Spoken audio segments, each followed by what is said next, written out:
You know when your D&D character hits level 20, it's like you're at the top. Legendary. The peak of mortal achievement. Right. But what if I told you that level 20, it's not the end?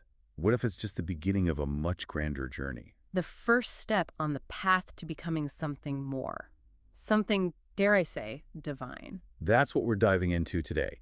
A system that lets you ascend to literal godhood, one power level at a time. We're talking about transcending the boundaries of mortal levels, going beyond, way beyond. Beyond Epic. Power levels for D&D 21 plus level characters. That's our main text today. This book throws open the doors to a whole new realm of possibility for your D&D games. It's not just about gaining more hit points or learning a few extra spells. No, this is about fundamentally changing what it means to be a powerful character. We're talking about deities walking among mortals. And to understand the kind of power we're dealing with, we'll also be looking at the Pantheon, a comprehensive guide to deities and divinity. This will give us some context for the sheer scope of what we're talking about. This is one of my favorite source books. It's like a who's who of cosmic power. Right. It lays out a hierarchy of gods, from the smallest, almost unheard of entities all the way up to the creators of the universe. Okay, so how does all of this tie together? How does my level 20 paladin, who's already a force to be reckoned with, how does she make that leap from hero to god? That's where Beyond Epic comes in. This system introduces the concept of power levels, or PL for short. Power levels. So instead of just going from level 20 to 21, we're talking about a whole new way of measuring power. Exactly. Each power level corresponds to a specific rank within the divine hierarchy laid out in the Pantheon. So my paladin, after level 20, she becomes power level. What one? Precisely. A quasi-deity, just starting to tap into the powers that put them on par with the lower ranks of the divine. So she's like a demigod in training.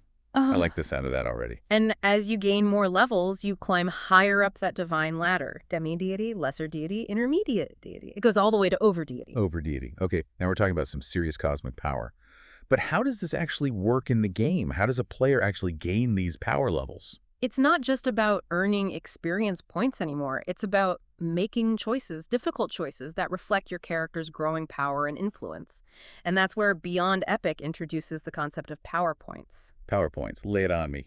Power points, or PP, are basically the currency you use to buy your godlike abilities. How many you get is something you work out with your dungeon master. So it's still a collaborative process, which is great. I always love that about D&D. Absolutely. It's not just about following a set path. You're working with your DM to create something truly unique, a reflection of your character's journey. So what can you actually do with these power points? Give me some examples. What kind of godlike abilities are we talking about? Imagine your paladin, with her history of battling fiends and whatnot, decides she wants to lean into the whole fire aspect. She could spend power points to gain elemental mastery over fire. Elemental mastery. Yeah. So she's not just casting fireballs anymore. She's like commanding volcanoes. Exactly. Or let's say you're playing a more subtle character, like a rogue who's always relied on their cunning and ability to cheat death. They might be more interested in something like, say, Timeless Body. Timeless body. Does that mean what I think it means? It means your rogue would become ageless, immune to disease and poison. A true immortal. Okay, now we're getting into some seriously epic territory. But I'm guessing all this power doesn't come cheap. What's the catch? Yeah. There's always a catch, right? What's the price of godhood? Well, in this case, it's not so much a price as a trade-off. Okay, I'm listening. Beyond Epic introduces this really intriguing concept called dependencies and vulnerabilities. Dependencies and vulnerabilities. That sounds kind of ominous. It's not about punishing players, not at all. It's about making those choices really matter. It's about adding depth. Yeah. Adding consequence. Okay, I'm intrigued. Give me an example. Let's go back to that rogue who wants to be immortal. What kind of dependency or vulnerability might come with Timeless Body?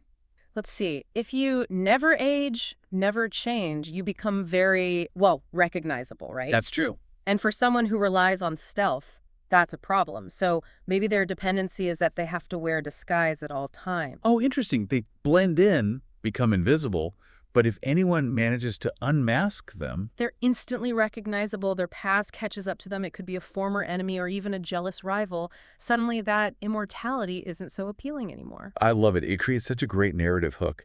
And it's not just some arbitrary penalty. It's tied directly to their power. Right. It's all about those meaningful choices. And that's where the Pantheon comes in. Because a lot of those classic myths, those stories about gods and goddesses, They're full of dependencies and vulnerabilities. You're talking about gods being bound by oaths, Yeah, or needing specific artifacts to access their full power. exactly. Think about it.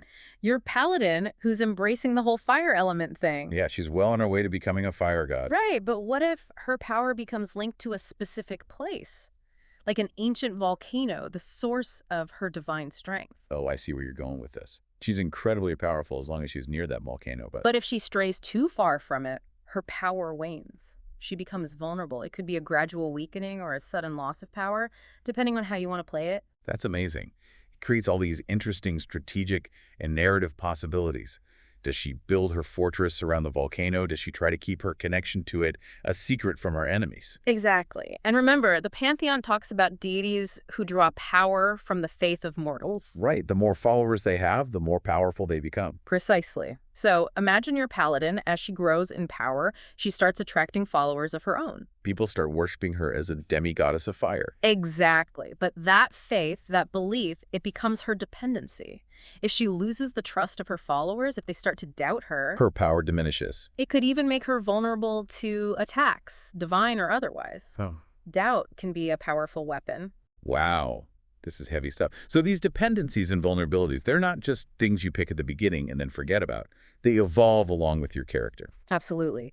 They deepen, become even more intertwined with your character's identity as they ascend through the Pantheon's hierarchy. So by the time my paladin's a full-blown deity, her connection to that volcano or to her followers, it's going to be even more intense, more crucial to who she is. Precisely. It might not even be a burden anymore. It might become her purpose, her reason for being. Okay, you've officially blown my mind. So we've talked about starting down this path to godhood and about the trade-offs and sacrifices involved. But where does it all lead? What does the actual journey look like? So we've talked about how Beyond Epic lets you become a god, basically.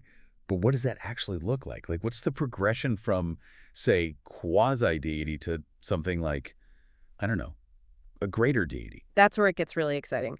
Beyond Epic does a great job of laying out a clear progression, a path you can follow, but it also leaves a ton of room for you and your DM to make it your own. Okay, so walk me through it. We know level 21 in D&D terms becomes power level 1 in this system, right? Right. And each power level corresponds to a specific rank within that divine hierarchy we've been talking about, from the Pantheon, quasi-deity, demi-deity, all the way up to over-deity. Okay, yeah, those are some intimidating titles for sure. But what do they actually mean in terms of, like, in-game power and influence? Well, at the lower levels, you're still mostly interacting with the mortal world. You're not, like, reshaping planets or anything. So my paladin, who's now a quasi-deity, she's still going to be out there fighting demons and saving villages. Probably, yeah. But imagine her doing it with this aura of power around her. She's not just a holy warrior anymore. There's something more. Okay, I like where this is going. She's got that divine glow up. But how does that manifest as she gains more power levels? Well, as you level up and gain more power levels, those displays of power, they become more and more impressive, more frequent. By the time she reaches demi-deity status, maybe around power level 6, she's starting to turn heads, even among the gods themselves. So people are really starting to notice her. Word's getting around about this powerful paladin who's clearly touched by destiny or whatever. Exactly. And that's where those dependencies we talked about, they really come into play. They become more than just limitations.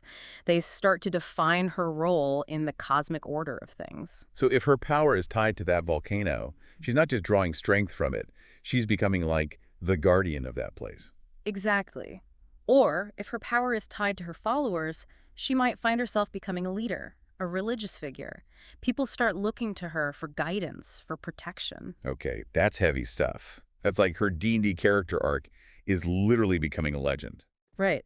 And as you continue to gain power levels, ascending through the ranks of deityhood, the stakes just keep getting higher. You might go from dealing with local threats to facing down ancient evils, things that could threaten entire worlds. Okay, now we're talking epic level campaigns. But what about that final level, over deity? What's that like? The Pantheon only hints at the kind of power an over-deity wields. We're talking about beings who exist outside of time and space as we understand it. They can reshape reality, create, and destroy on a scale that's almost impossible to comprehend. Okay, that's mind-blowing. But even with all that power, those core choices you made at the beginning, those dependencies and vulnerabilities, they still matter. Absolutely. In fact, they probably matter more than ever. Because even an overdeity can be vulnerable to the things they've staked their power on. Wow. So even when you're basically a god, you're still bound by the choices you make. That's kind of a humbling thought. It is. It's a good reminder that power, even divine power, comes with a price. And that even the gods have their own stories to tell. This whole system is incredible. Beyond Epic and the Pantheon, they offer this amazing toolbox for taking D&D to a whole new level. Literally. I think that's a good place to wrap it up. It really is. To all our listeners, thank you for joining us on this deep dive into the world of epic-level D&D. If you've ever dreamed of taking your campaigns to a cosmic scale, of exploring the limits of power and divinity, these sources are definitely worth checking out. Until next time, may your adventures be epic and your power ever growing.